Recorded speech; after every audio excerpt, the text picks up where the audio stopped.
Joanna, can remember you saying in public recently that when asked how you are inspired and what sets you off on a new novel, that it was a bit like the little bit of grit that settles into the oyster shell and then is built upon.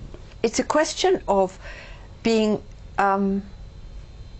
extremely alert. I suppose the word is to the zeitgeist, to the sort of spirit of what everybody's preoccupations are at the moment. And suddenly an incident or a change or something I overhear will make me think, goodness, do you know, people are very preoccupied about this at the moment. That's one. Sometimes the books come from the past. I mean, The Rector's Wife was obviously from my childhood and growing up in my grandfather's rectory. But increasingly now, it's what is really concerning people at the moment. And in the last novel, I touched on women and work, because I think it's a very unresolved issue. I mean, you know, for our generation, we were the sort of, we're quite rare for working, and now all young women are. And it's quite a complex situation because of all the other things women need and wish quite properly to do.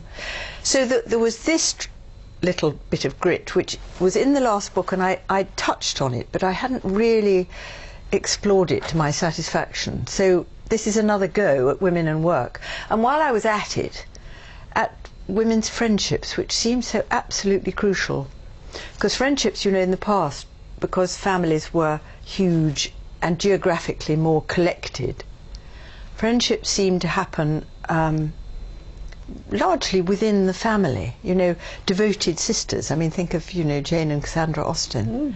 And now, sometimes female friendships almost look as if they're taking the place of sisters and mothers and aunts and cousins. And it was having a look at that as well, and realizing that people talked about, young women talk about their friends all the time. So it was picking up on that preoccupation.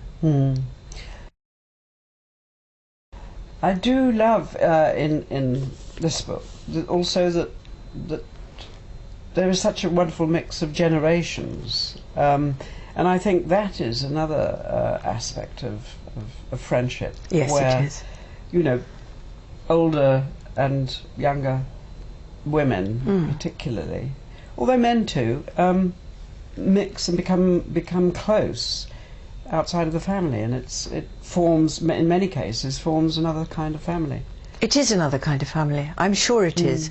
And it's rather fascinating the way you have different kinds of friends as time goes on. You know, you have those terrible conspiracies in the playground when you're little at school, and then the sort of defiant dramas of adolescence when you say to your family, you know, I don't care about you, I only want to be with my friends. And then during your fertile years, these competitive friendships, and women, I think, can be quite dangerous to each other then, when yes, the physiology takes over, and there's competition for men, which is, you know, historic. I mean, that's just gone on forever. And then as time goes on, your friendships settle down. And I think one of the wonderful things about getting older, and I mean, you're a prime example of this, is making friends who are of all ages. And you suddenly are free to do it. You're not a threat to other women anymore. That is just such a rich pleasure.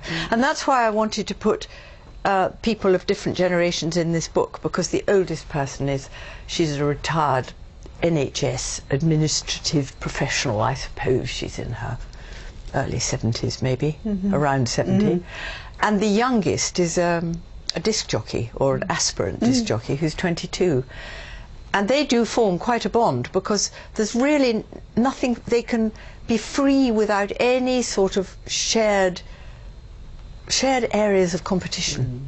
And that gives them a relaxation. And then the others, there's single mothers, there's a working mother, there's a woman married to a man who really, he's an artist, but he doesn't earn anything much. So she's the breadwinner, and they have children.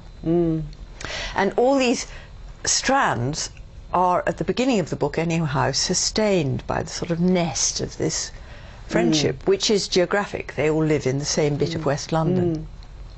And it's regular because Yes. the Friday nights That's right.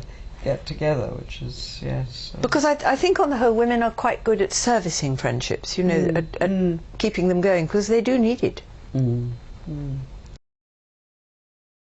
Well, it's a wonderful theme and a wonderful book. And in a way, I mean, you've covered so many different aspects of contemporary life. It's you know, one only needs to sort of flick through. If you had indexes, you'd have everything covered, from families and friendships and adoption and all of the wonderfully relevant things that you've discussed. Have you got?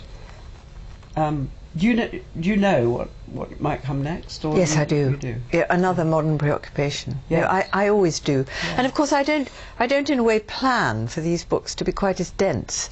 They just turn out to be that way because that's the way modern life is, and I'm trying to reflect this complexity and just, it is dense is the word, just the number of things that you have to keep in your mind at any one time, just in a single day.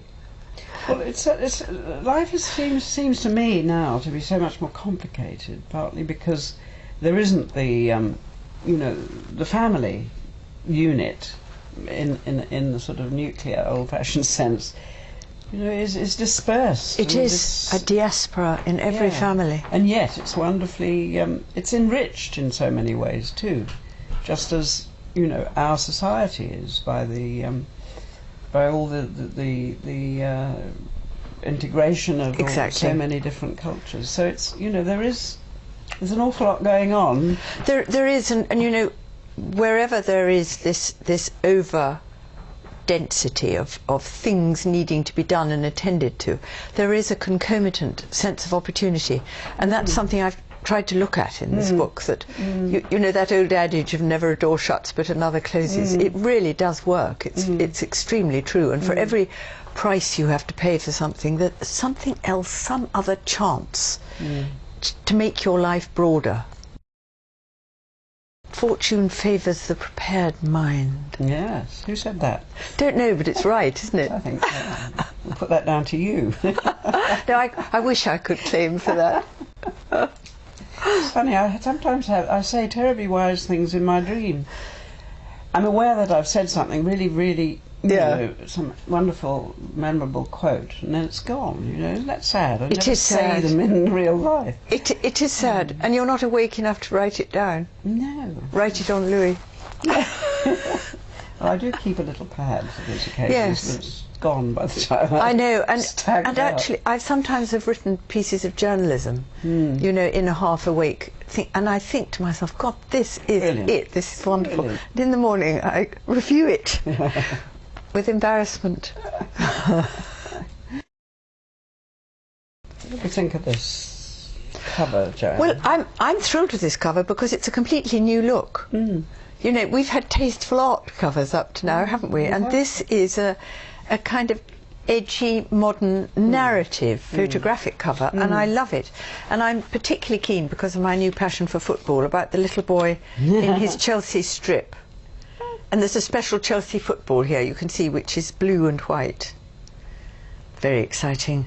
See, there's an opportunity. Who'd have thought I'd be bowled over by football at my advanced age? Exactly. Bowled over by football. Brilliant. Brilliant.